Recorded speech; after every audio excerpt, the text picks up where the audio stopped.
नमस्कार दोस्तों, मैं राहुल सिंह आपका स्वागत करता हूं अपने यूट्यूब चैनल कॉमर्स ग्रोथ पे। दोस्तों, आज हम एक कॉमर्स स्टूडेंट के लिए बहुत ही स्पेशल चीज़ लेके आए हैं। दोस्तों, आपके मन में हमेशा चलता होगा 12th पास करने के बाद कि हमें गवर्नमेंट एग्जाम का प्रिपरेशन करना चाहिए या फिर हमें CS या CMA करना चाहिए। दोस्तों, कॉमर्स स्टूडेंट के पास मेनली यहाँ पर 3 प्रोफेशनल कोर्सेज होते हैं। CA होते हैं, CS होते हैं और CMA होते हैं। और उनके पास एक और यहाँ पर अल्टरनेटिव अपॉर्चुनिटी होता है, उसमें क्या होता है, गवर्नमेंट एग्जाम।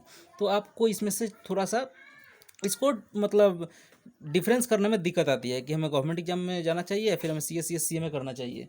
ठीक है, तो इसके लिए ही हम आपके लिए यहाँ पर एक वीडियो लेके आए हैं। तो इस वीडियो में आपको हम बताने वाले हैं कि गवर्नमेंट एग्जाम में आपको क्या मिलने वाला है और CMA करने के बाद आपको क्या मिलने वाला है।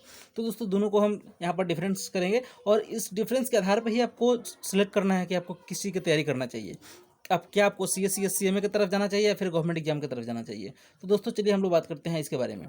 सबसे पहले हम लोग जान लेते हैं सक्सेस रेट के बारे में। तो दोस्तों, इसमें सक्सेस रेट की बात करें तो गवर्नमेंट एग्जाम में सक्सेस रेट काफ़ी लो होता है और वही CMA में जो सक्सेस रेट है वो कहीं ना कहीं गवर्नमेंट एग्जाम से ज़्यादा होता है। ठीक है, आपको एक एग्जाम्पल से बताते हैं। अगर कोई RRB यानी रेलवे का कोई अगर वैकेंसी निकलता है तो उसमें अगर 10,000 भी वैकेंसी निकलता है तो कम से कम भरने वाले 10 लाख से ऊपर होते हैं। तो कहीं ना कहीं देखा जाए तो 1% भी रिजल्ट नहीं होता है। ठीक है ना, 0 पॉइंट कुछ % करके ही रिजल्ट होता है, क्योंकि 10 लाख हम कम ही बोले, 20 से 25 लाख लोग अप्लाई कर देते हैं। ठीक है ना, और वही बात करें अगर CMA की बात करें हम, तो इसमें थोड़ा सा परसेंटेज हाई होता है, क्योंकि यहाँ पर एक परसेंटेज क्राइटेरिया रखा हुआ है कि आपको इतना % में पास करना है, इतना % लाइएगा तो पास हो जाइएगा। ठीक है, यहाँ पर कोई मेरिट नहीं है कि आपको ऊपर से लिया जाएगा इतना वैकेंसी है तो। ठीक है, ऐसा कुछ नहीं है। यहाँ पर आपको 50% ला दिए तो आप पास हैं। ठीक है ना, ऐसा है। तो आप अगर अच्छे करते हैं, अच्छे पढ़ते हैं, तो यहाँ पर जो सक्सेस रेट है वो बढ़ेगा भी और घटेगा भी। ठीक है, क्योंकि अगर अच्छे करेंगे तो बढ़ेगा और कम करेंगे तो घटेगा।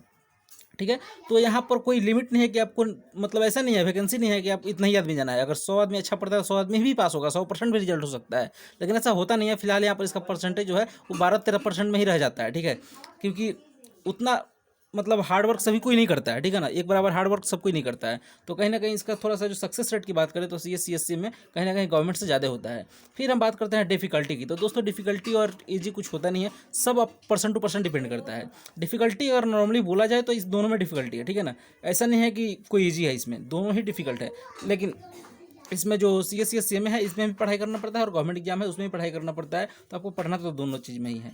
फिर बात करते हैं फीस के बारे में। तो फीस के बारे में आपको बात करें तो यहाँ पर ओनली फीस है आपका फॉर्म फिलअप। ठीक है, जो फॉर्म फिलअप करते हैं उसका फीस लगता है और कोचिंग फीस लगता है। और वही CMA की फीस की बात करें तो यहाँ पर आपको इंस्टीट्यूट को फीस देना पड़ता है। आपका यहाँ पर एडमिशन होता है इंस्टीट्यूट में और उन इंस्टीट्यूट को फीस देना होता है, as well as coaching fees भी देना होता है। अगर कोचिंग आप लेते हैं तो, अगर सेल्फ स्टडी करते हैं तो फिर आपको कोई कोचिंग फीस देने की आवश्यकता नहीं है। सेल्फ स्टडी दोनों ही चीज़ों में पॉसिबल है। जैसे गवर्नमेंट एग्जाम की तैयारी करते हैं तो वहाँ भी सेल्फ स्टडी पॉसिबल है, और अगर आप CMA की तैयारी करते हैं तो वहाँ भी सेल्फ स्टडी पॉसिबल है।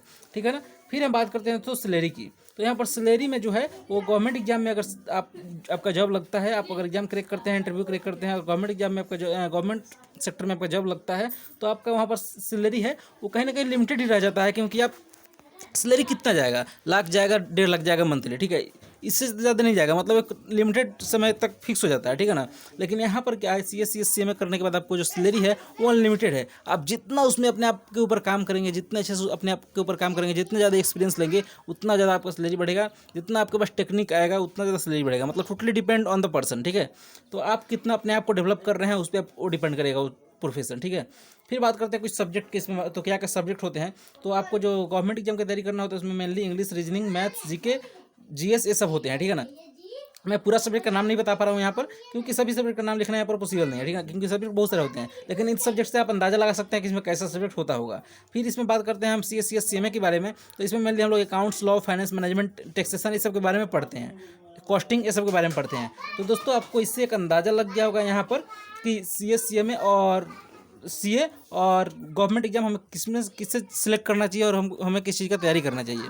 तो दोस्तों, एक यहाँ पर हमने दोनों का ओवरव्यू आपको दे दिया है और ये आपको डिसाइड करना है कौन सा बेस्ट है। थोड़ा सा हम इसका एडवांटेज जान लेते हैं। दोस्तों, एडवांटेज क्या है दोनों का, तो दोनों का एडवांटेज हम बता देते हैं यहाँ पर कि जो गवर्नमेंट एग्जाम होता है कहीं ना कहीं आपको गवर्नमेंट के अंदर काम करना होता है। यहाँ पर आपको पूरा फ्रीली आपको एक फिक्स टाइम पे काम करना होता है, फिक्स टाइम पे घर आना होता है, कोई एक्स्ट्रा प्रेशर नहीं होता है, आप मौज मस्ती में काम करते हैं। ठीक है, और CMA का एडवांटेज क्या है यहाँ पर कि इसका जो एडवांटेज है कि अगर आप इसको पढ़ाई करते हैं, अगर आप इसका पढ़ाई करते हैं इसमें, और पढ़ाई करने के बाद आप अगर सक्सेस नहीं भी होते हैं आप इसमें, फिर भी आपको इसमें फेलियर आगे नहीं दिखेगा। क्यों नहीं दिखेगा? क्योंकि जो आपने पढ़ा है ना उसका यूज है, जो आपने पढ़ा है, जो भी सब्जेक्ट आपने पढ़ा है उसका यूज है। बट गवर्नमेंट एग्जाम में क्या है कि अगर आप जो भी कुछ पढ़े हैं, इंग्लिश के अलावा अगर छोड़ दिया तो रीजनिंग, मैथ कहीं आपके प्रैक्टिकल लाइफ में यूज नहीं होने वाला है। एक इंग्लिश ही है जो यूज होगा, उसके अलावा कोई भी सब्जेक्ट आपने जो पढ़ा है, जीएस पढ़ा है, जीके पढ़ा है, हिस्ट्री पढ़ा है, वो सब कहीं भी यूज होने वाला नहीं है आपके लाइफ में। तो कहीं ना कहीं यहाँ पर एक गवर्नमेंट एग्जाम का एक ड्रॉबैक है। लेकिन सीएस सीएमए का क्या यहाँ पर एडवांटेज है कि आप अगर पढ़ते हैं, आप अगर सक्सेस नहीं भी इसमें होते हैं, फिर भी आपको ऐसा नॉलेज मिलता है जिस नॉलेज से आप फ्यूचर में इस पे काम कर सकते हैं। ठीक है ना? तो आपके लिए ये सबसे बड़ा एडवांटेज हो जाता है इस कोर्स में।